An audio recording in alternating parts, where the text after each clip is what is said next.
ایک سوال آپ سے کرتا ہوں، حضور نے وحی کے آغاز کے بعد کوئی کاروبار کیا؟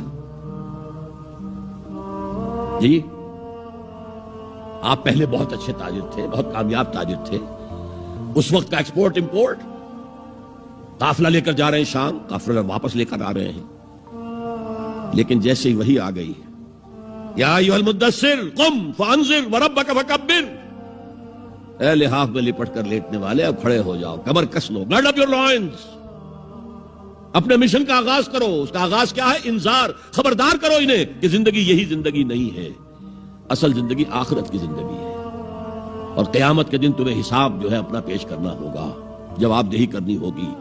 You will have to face the grand accountability of the day of judgment۔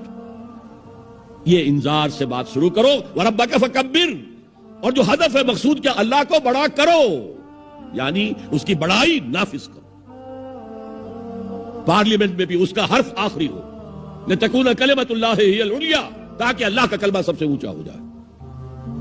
یہ نہیں کہ صاحب ہمارے تو 60% لوگوں نے یہ رائے دے دی، بس اب ہم نہیں جانتے کہ قرآن میں کیا ہے یا کسی اور آسمانی ہدایت میں کیا ہے، تورات میں کیا ہے، انجیل میں کیا، ہم نہیں جانتے۔ اگر ہم اس کے خلاف جد و جہد نہیں کرتے تو اتباع میں کوئی حصہ نہیں ہے۔